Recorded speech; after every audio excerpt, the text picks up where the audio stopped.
Hi guys, Freddy here. Welcome back to another Retro Adventures.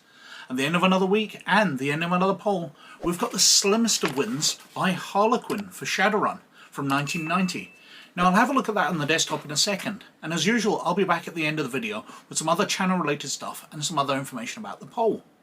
But a wee reminder that if you'd like to help the channel out, or you'd like to see these videos a week early, then there's a Patreon in the description down below. So if you click on that, you can see what you can do to help out. It'd be very much appreciated. But let's have a look at Shadowrun's Harlequin. So, this is Harlequin for Shadowrun, and it came out in 1990. And it's the first sort of campaign book for Shadowrun. And it starts to introduce the meta plot of what's going on beyond the books. Because in the core rulebook, magic had returned in 2012, it obviously increased from there. And people started being born as elves, dwarves, orcs, trolls, etc. But in the meta plot, it introduced the idea that some elves had existed immortal from the previous cycle of magic. And they had survived through the normal world, the mundane world of nowadays. And once magic returned, they used their immortality, the power they'd gained, the influence they'd gained, plus their newly restored magic abilities, and they become one of the major players in the world. Now this is about a conflict between two of them, Aaron the Scribe and Harlequin of the title, where they are playing a game. A game where one tries to get power over the other. And the Shadowrunners are the pawns in this game, hired by Harlequin. And the idea is that he sends them to steal various things which are closely connected with his opponent, Aaron the Scribe. And as they complete each mission, on the next one, they return what was stolen, plus steal the next thing. So Aaron the Scribe is aware that he has been defeated in all these things which are important to him. The game isn't to physically harm him, and that comes in very important later on. But it is to show, I have complete control over your life. Now, what surprised me on rereading this adventure for this video was how much of my first and favourite Shadowrun characters' key events happens in these series of adventures. My character was an elf street samurai.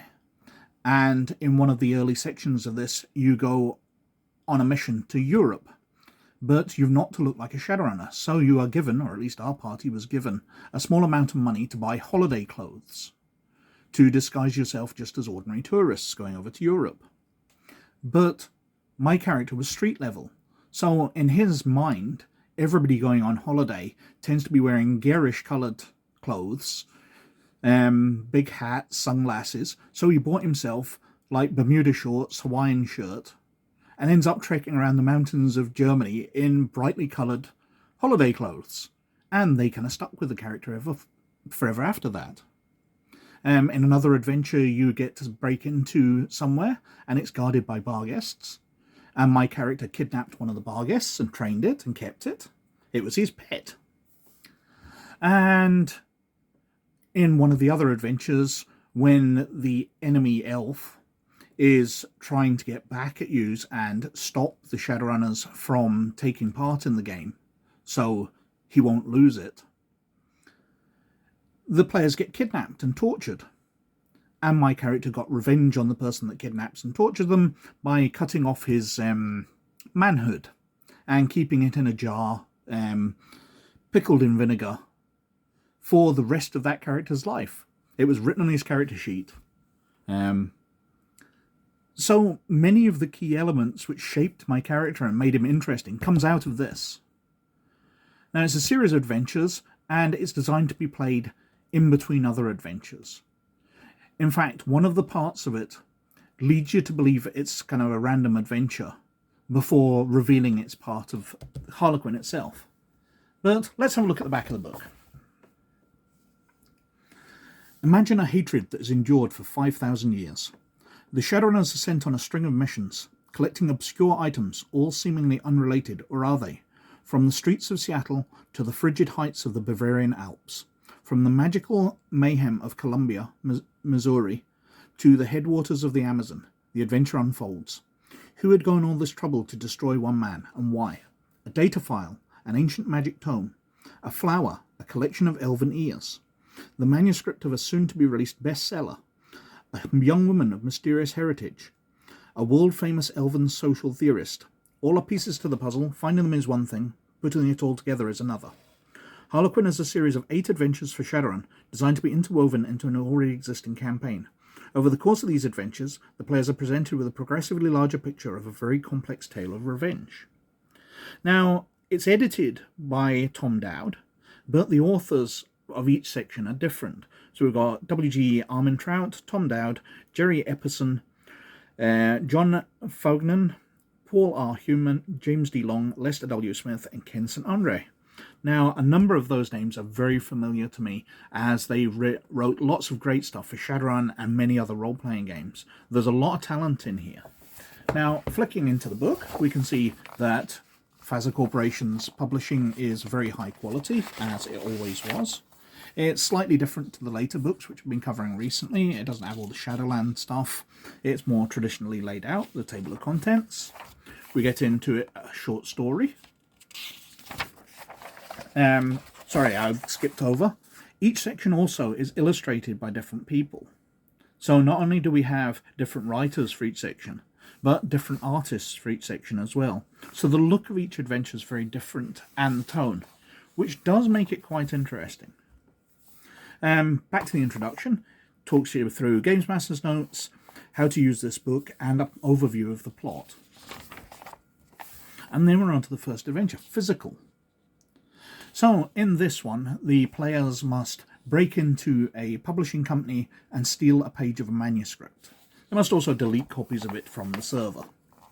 It sets up with a standard Mr. Johnson coming and hiring them. There's some thugs to harass them. We've got the deal, and then they go in. And it's got the layout of the building, the security, all fantastically laid out, as Shadowrun stuff did, to lay out the buildings and give you various ways of breaking in. And of course there's the computer servers as well, so you can get your Decker involved. And we've got sort of background information where people can research stuff and what happens after the run. So they get their Karma Awards. Then we're on to Hates, where the players have to break into a rival poly club, where Harlequin's rival supports one group of politicians and one sort of gang. The rival one, the group he hates, you've to take out to show that Harlequin has power to destroy what threatens him. So not only power over things he's created, but power over the things he dislikes and hates. So it's wit work. It talks you through the hiring process, goes through into the raid, lays out the Polyclub's building, gives you the caster characters, and one of the elements of this is to prove they have killed all of these people, they have to cut their ears off. It really is wet work. It's not a pleasant part. Some more moral Shadowrunners might have problems with that one. Then we're into Past, and this is the one where we're off to Europe. You're up to a castle in the Bavarian Alps. And this is slightly reminiscent of Where Eagles Dare, a World War II movie where people have to break into a castle on top of a mountain, but it's kind of amusing in places. The castle is run by a noble who has goblinized into a troll. But it's a slightly more light-hearted part. Involves you going over to Europe, so your characters are separated from all their lovely equipment. Obviously you can't take assault rifles, smart gun links and all that. Although they will be provided with equipment when they arrive in Europe, it's not going to be exactly what they like. So it's a ducks out of water story, or fish out of water story, where the players don't have all their resources, they're being treated differently, they're dealing with people in a different language, etc. But it keeps it light. It's not a totally horrible one. Got the layout of the castle, we've got the characters as usual, and then we're on to loves. So you have to try and incriminate the political group that Aaron the Scribe likes.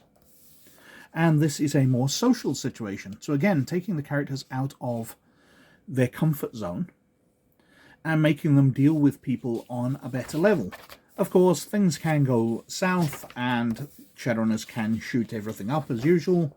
Got the layouts of the building for them sneaking around and doing their usual Shadowrun-y stuff. The computer layouts.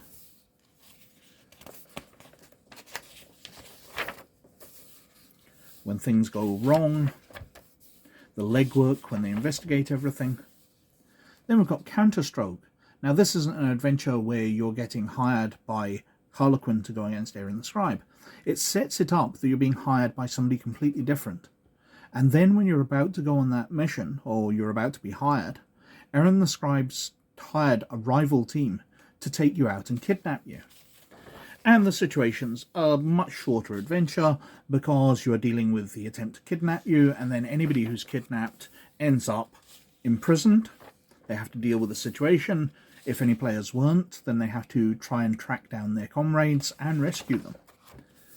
So we've got the layout of the underground complex, the bungalow where they're being kept. It goes through the doctor who tortures you, but there's this troll who's got the mind of a child who you can befriend and hopefully not kill. It would be kind of mean of the players to kill that character. Characters, including Dr. Watt.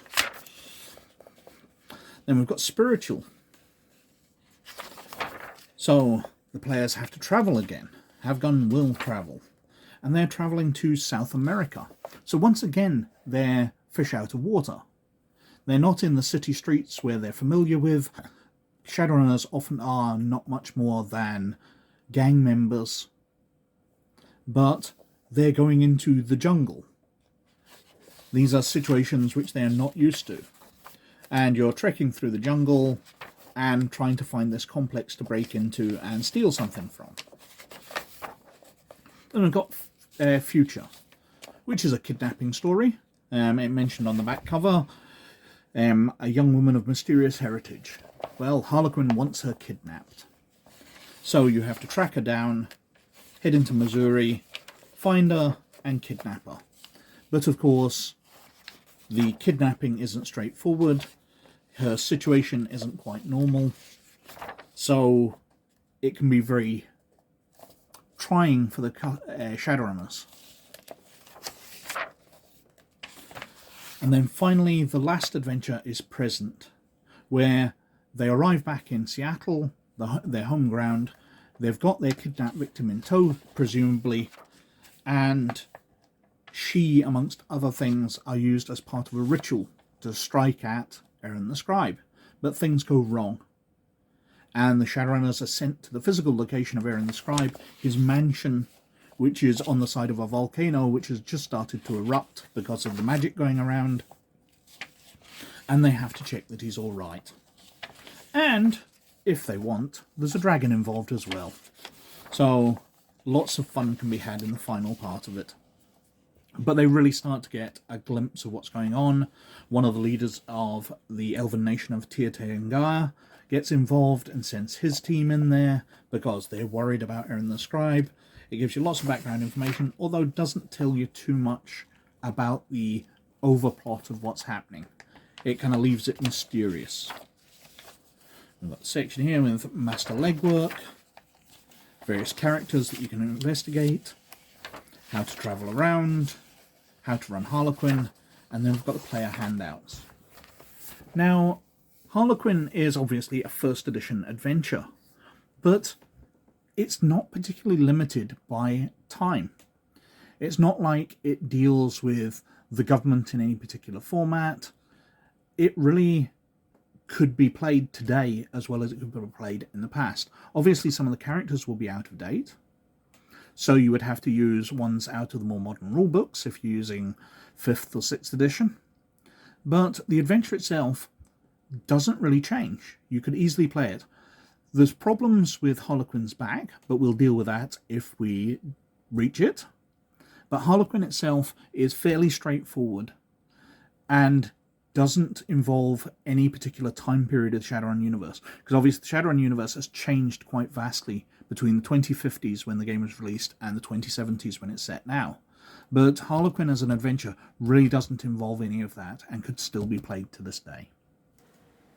So that was Harlequin for Shadowrun, and that hopefully won the poll this week. I say hopefully because I'm shooting this a day early. As I said in my video last week, my mum's in hospital. She remains in hospital this week, so I'm losing a lot of my time travelling to visit her because that's the most important thing, making sure she's all right. So I'm shooting this video a day early, which means the poll hasn't quite finished yet. And it's the slimmest of leads for Harlequin. Now Harlequin's currently sitting on 31% of the vote, but only just behind it is At Your Door for Call of Cthulhu on 30%. Now if the poll changes and At Your Door wins, or the poll changes and they tie, then I'll shoot a second Retro Adventures video for At Your Door. But at the moment Harlequin's winning, so I've shot this video and this will be the first one out. But you'll know how it goes later. Behind At Your Door on 30% is The Last War Hulk for Alternity. Now, I didn't know there was a lot of support out there, but it won 17% of the vote. Quite popular. Behind that is Operation Rapid Strike, the oldest adventure in the poll from 1980 for the top secret role-playing game by TSR. And coming way behind on only 8% of the vote is Nightwalker the Villy Affair for Millennium's End by Chameleon Eclectic. Now, as I've stated many times in these videos, Millennium's End is one of my favourite games. Chameleon Eclectic was really at the forefront of digital publishing and did some amazing stuff, supported the game really well online, everything looked beautiful and there were so many good ideas in it. But it's a game which disappeared on the turn of the millennium and has pretty much been forgotten about since. The techno-thriller category has remained fairly unexplored in role-playing games. It was an almost cyberpunk type world, but not quite. But anyway, we shall see if anything Millennium's End wins in the future. What's going into the next poll? Well, as I said, I'm shooting this a day early, so I haven't done the poll yet. I will announce it if I have to shoot one for At Your Door, but that's in the future. On other channel-related stuff, well, with my time being so restricted, I haven't really had a chance to do anything. The Discord is sitting unused at the moment, and I can only apologise for that. As soon as situations change, which I'm hoping is really soon, because I would really like to see Mum get out of hospital soon, she is not prospering in that environment, we will get back into the routine and we'll start things going.